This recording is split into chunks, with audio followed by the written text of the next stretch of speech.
So let me से you एक बहुत ही इंटरेस्टिंग बात आईआईटी की। सो हमारी like most of the semester 3.5 months में ख़त्म हो जाती है पर सेमेस्टर। सो मेडिसिन से आपका ठीक है, अच्छा खासा टाइम मिलता है। जब ये एनसेम आते हैं ना तो आपको 1 महीना 10 दिन मिलता है आपको प्रेप करने का, आप जो भी करो। सो जब आपके 1 महीना स्टार्ट होता है ना तो उसमें आप क्लासेस कुछ कुछ जाते हो, कुछ कुछ नहीं जाते हो, टीचर भी पढ़ा रहे होते हैं और आप भी कुछ कुछ कर रहे होते हो, फिर इवेंट्स होते हैं। सो टाइम कहाँ जाता है आपको पता नहीं चलता है और फिर आपको समझ में भी नहीं आता है आपको क्या करना है। फिर मैं बताती हूँ, आता है टाइम नवंबर का। आपकी 18 नवंबर से आपकी एनसेम बिगिन होगी। फिर वो जो 15 दिन होता है ना, 1 नवंबर से 15 दिन, मुझे नहीं पता यहाँ के प्रोफेसर्स की क्या लॉजिक है या फिर क्या सिस्टम है। मीन्स वो 15 दिन में जो कि आपको प्रॉपर टाइम मिलना चाहिए कि हाँ आप पढ़ो एनसेम के लिए, क्योंकि आपको सब तब तक नोन होता है कि इस सब्जेक्ट में ये आ रहे वो आ रहे होते हैं।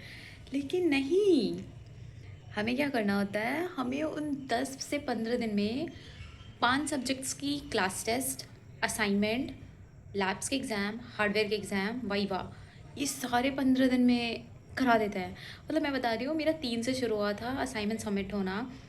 फिर मेरी 8 को, 9 को, 11 को, 14 को, 15 को कंटिन्यूस एग्ज़ाम्स थी, प्लस वाइवा भी था, प्लस मुझे असाइनमेंट भी सबमिट करनी थी। और आज है 13th, मेरी कल भी एग्ज़ाम है। फिर लाइक मुझे 15 को वापस असाइनमेंट सबमिट करना है और हैव एडमिशन्स फ्रॉम 18। तो आप सोचो हम पढ़ेंगे कब? ऐसे आप बोलोगे अरे यार पढ़ना है तो पहले पढ़ लेते, भाई ऐसा नहीं होता है।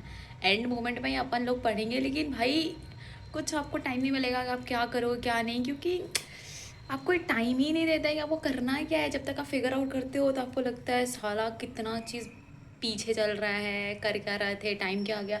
But it's not your fault. यहाँ पे इतनी सारी चीज़ें चलती रहती है कि आपको ना टाइम मिलता है कुछ करने का, एंड फिर टाइम ऐसे जाता है। और ये जो शेड्यूल होता है ना, भाई लगता है आईटी इतना हैपनिंग है। लेकिन ये फेज़ भी ध्यान में रखो कि जब आती है ना ये सारी एग्ज़ाम्स की फेज़, तो क्या सोना, क्या नहाना, क्या कुछ, आपको कोई चीज़ का होश नहीं रहता। You keep on preparing for class test, assignments, फिर एग्ज़ाम्स, वो भी पढ़ने के बाद भी एग्ज़ाम्स अच्छे नहीं जाते। भाई देखो, मैं तो इतनी टॉपर हूँ नहीं कि भाई एक दिन पढ़ा कुछ भी होगा कर लिया। यार पढ़ना पड़ता है लेकिन फिर भी मार्क्स नहीं आते हैं। ठीक है, बट आईटी आने के पहले ये ध्यान रखा जाए कि ऐसी सीन होती है आईटी में।